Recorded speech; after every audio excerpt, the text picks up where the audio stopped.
Em Gênesis, capítulo 6, verso 3, tem uma triste notícia. Deus disse isso antes do dilúvio. O meu espírito não contenderá para sempre com o homem.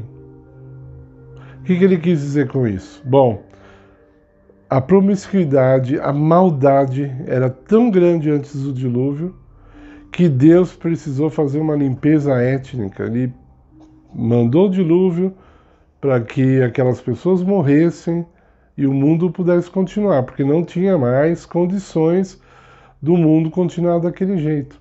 Sabe, o antediluviano, eles já faziam coisas terríveis que mesmo hoje, tantos anos depois do pecado, nós não cometemos, né? Por exemplo, era comum ter gente fazendo sexo com animais, a pedofilia, isso falando na parte sexual, mas eles eram desonestos, eles eram homicidas, enfim, o que você pensar de maldade, eles tinham em abundância.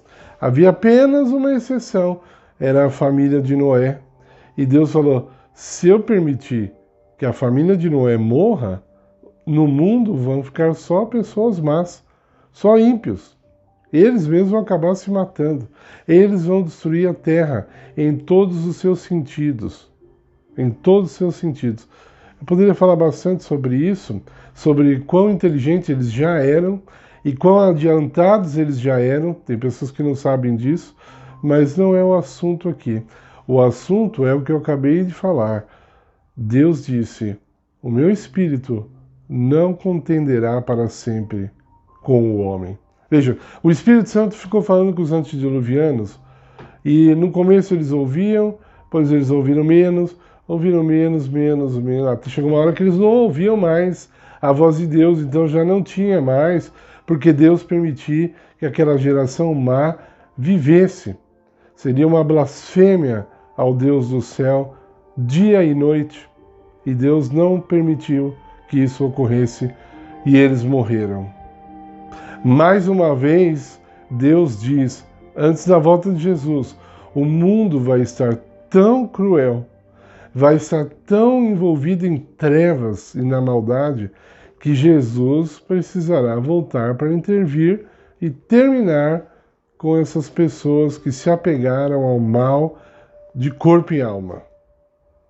Veja, Jesus diz em João capítulo 16, entre outros textos, que o Espírito Santo ele quer nos convencer do mal e nos convencer do bem também.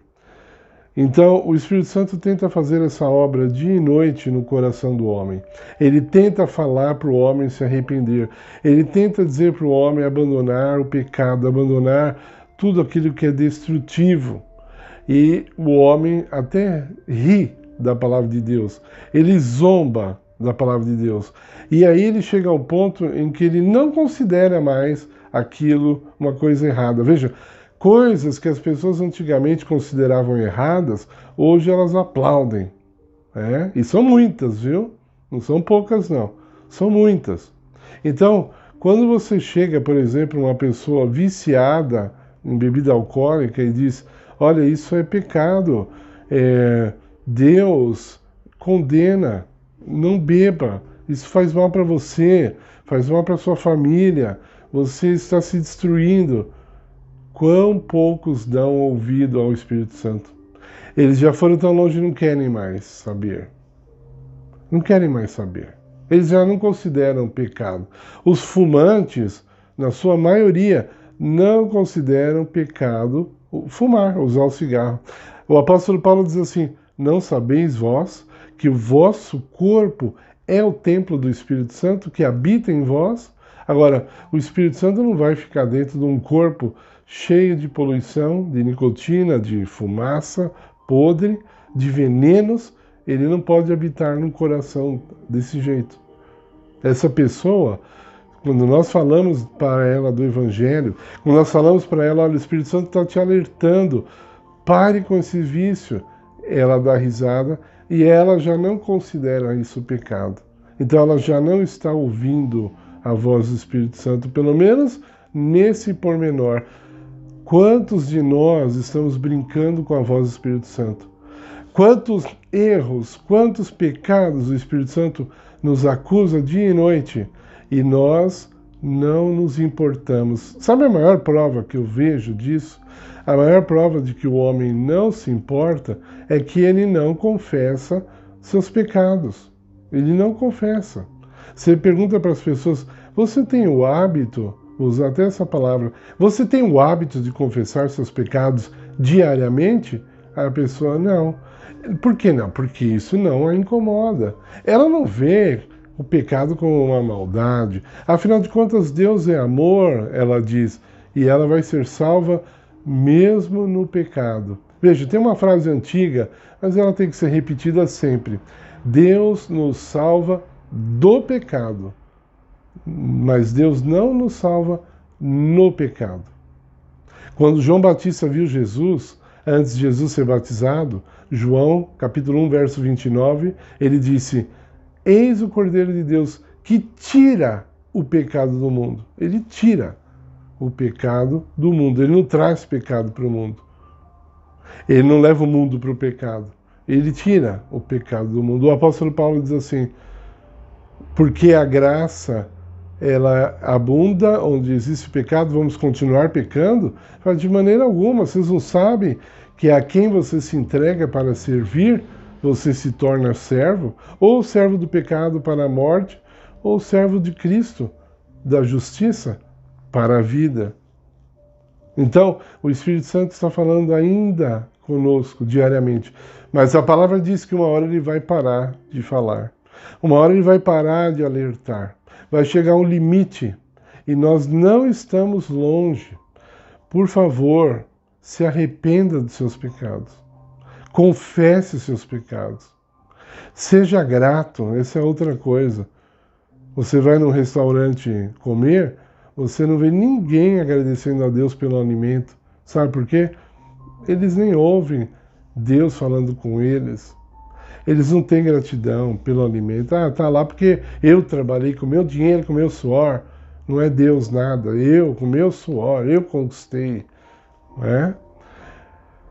Como nós somos ingratos, como nós somos pecadores e nós precisamos voltar atrás, nós precisamos ouvir a voz do Espírito Santo enquanto ela está sendo falada. Veja, esse assunto é tão sério, o profeta Isaías diz, buscai ao Senhor enquanto você consegue achá-lo, porque vai chegar uma hora que você não vai achar mais. E a Bíblia diz que haverá no fim uma classe de pessoas que vão correr de um lado para o outro, querendo ouvir a palavra de Deus, e já não haverá mais tempo para isso. Uma decisão muito séria, Apocalipse 22, verso 11, será tomada lá no céu. Vai chegar um momento, Apocalipse 22, verso 11, dá uma lida, é o último capítulo da Bíblia. Jesus vai falar assim, deixe aquele que é imundo e aquele que é sujo continuar na sua imundície. E aquele que é justo e aquele que é santo, continue se santificando. Isso quer dizer, agora acabou. Agora não tem mais o que fazer.